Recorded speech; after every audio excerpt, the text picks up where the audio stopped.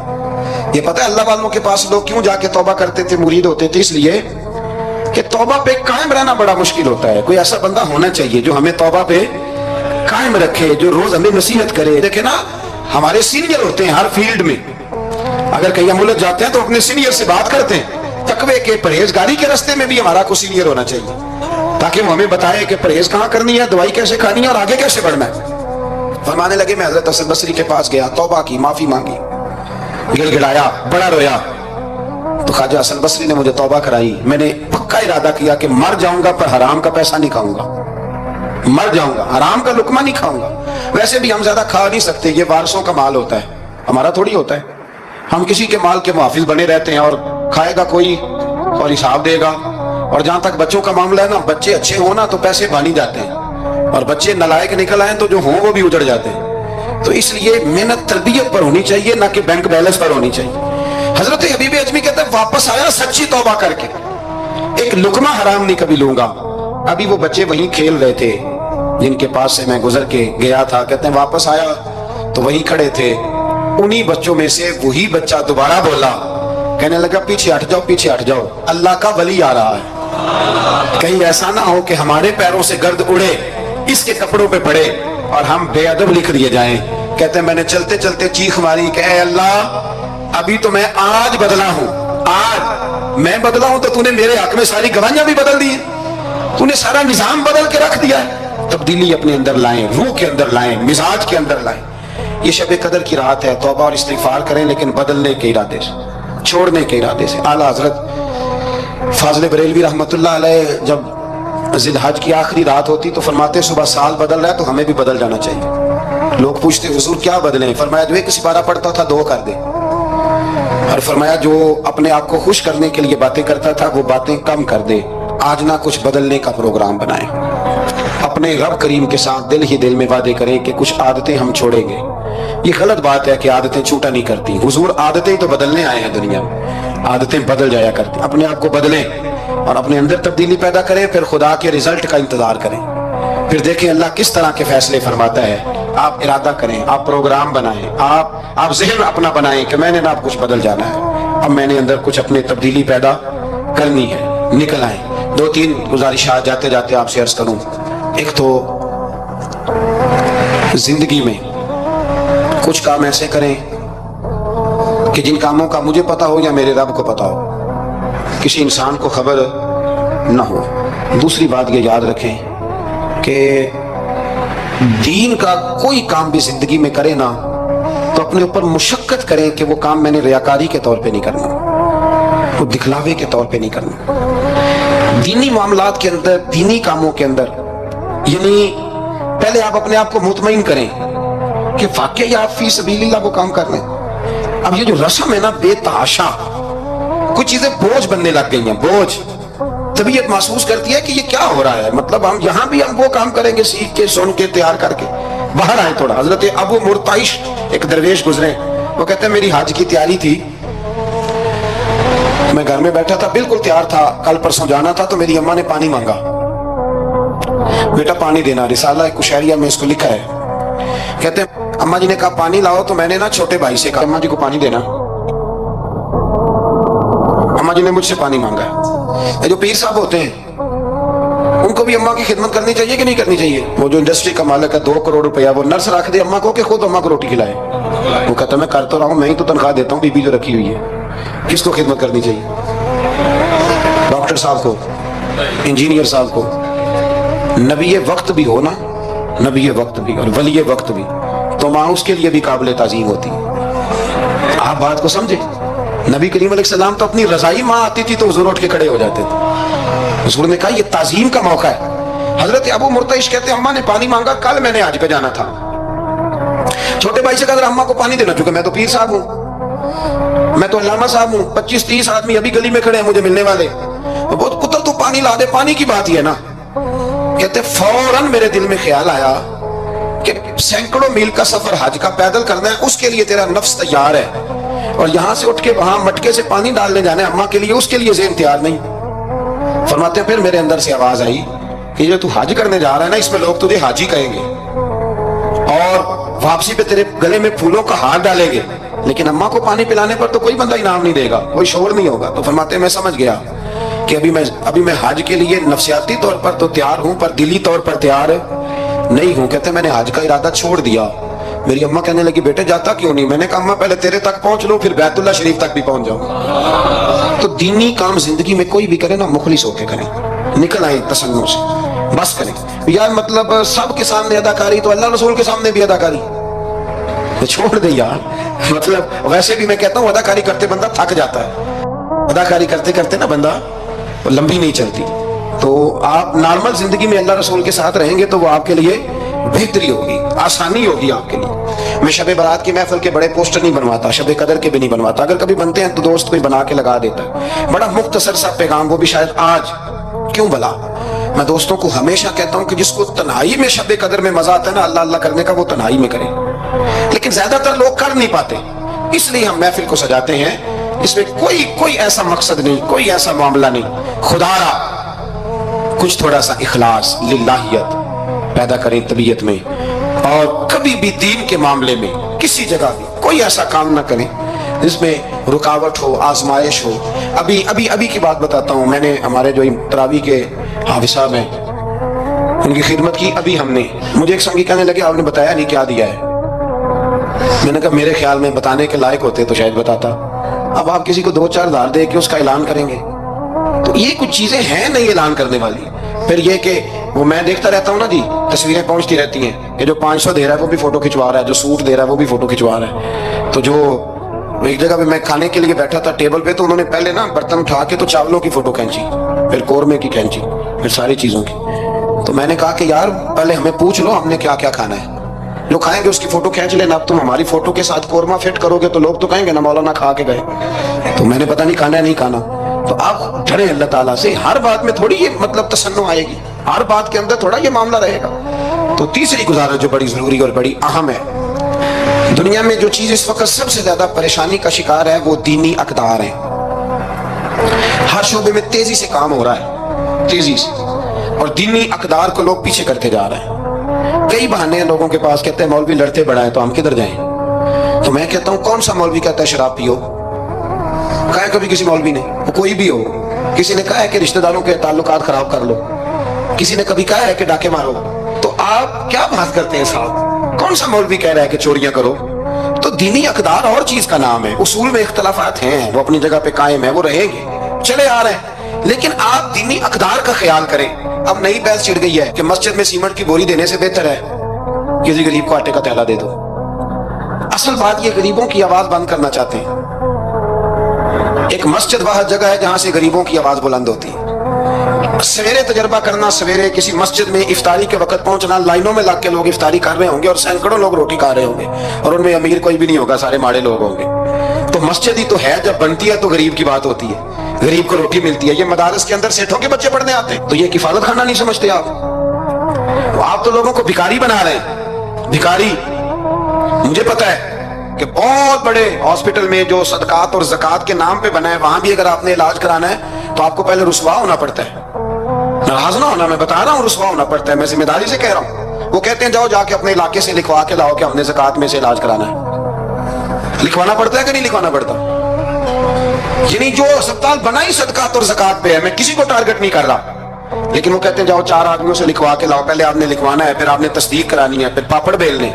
تو کتنے لوگوں کے سامنے پردہ کھلا کے زکوٰۃ کے ساتھ آپ یہ کرا رہے ہیں؟ اور اصول کیا ہے؟ صدر الشریعہ فرماتے ہیں اگر تمہیں پتہ ہے میرے بھائی کو زکوٰۃ لگتی ہے تو بتا نا زکوٰۃ ہے، اسے کیا یہ عیدی ہے، بچوں کے کپڑے لے لینا، اسے بتا نا، بڑی بار شریعت بتا نا، اسے کہہ کہ یہ میری طرف سے تحفہ ہے، اسے کہہ ہی نا۔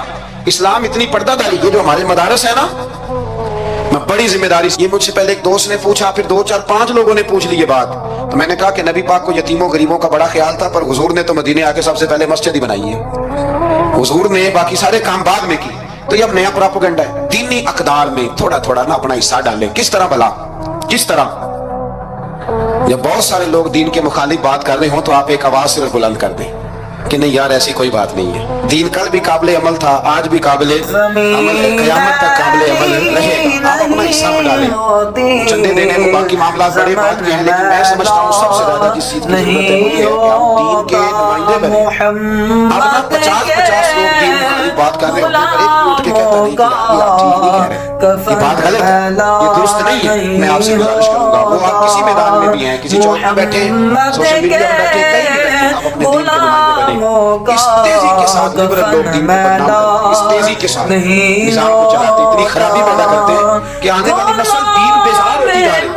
دین بیزار یعنی بچے خوف کھاتے ہیں مسجد کے, مدرسے کے, مولوی کے نام سے خوف کھاتے ہیں. خدا کے بندو, جس بندے نے پاکستان بنایا تھا نا, خواب دیکھا تھا, وہ بندہ اس دور میں پی ایچ ڈی تھا جب پی ایچ ڈی بندے چراغ لے کے نہیں ملتے تھے. اقبال نے اس زمانے میں پی ایچ ڈی کی جب پی ایچ ڈی پتہ نہیں شاید خال خال ہوتی تھی. وہ ڈاکٹر بھی تھے, وہ شاعر بھی تھے, فلسفی بھی تھے, ادیب بھی تھے, بہت بڑے منطقی تھے اقبال. اور ردیف قافیہ مجھے تھوڑی سی دلچسپی ہے شاعری سے, پر میں تنگ رہ جاتا ہوں جب اقبال کو پڑھتا ہوں کہ پتہ نہیں لفظ اس بندے کے سامنے آتے ان میں کھڑے رہتے تھے استعمال کرتے, لیکن اس بندے نے علامہ کہلانا پسند کیا. اسے کوئی علامہ کہتا تھا تو اقبال راضی ہوتے تھے, فرماتے تھے جبکہ مجھے علامہ کہتا ہے تو مجھے یوں لگتا ہے کہ میں مصطفیٰ کے دین سے جڑا ہوں. وہ پسند کرتے تھے یہ بات کہنا, پسند کیا اس شخص نے. یہ آپ سمجھے, سرما تھا میری آنکھ کا خاک مدینہ و نجف, یہ پسند کیا اس بندے نے یہ بات کہنا. اس نے پسند کیا اپنے آپ کو رسول اللہ صلی اللہ علیہ وسلم کا غلام کہنا. آپ سمجھے, نہ جہاں میں کہیں بھی امان ملی, جو امان ملی تو کہاں ملی. کہنے لگے میرے جرم خانہ خراب کو تیرے عفو بندہ نواز.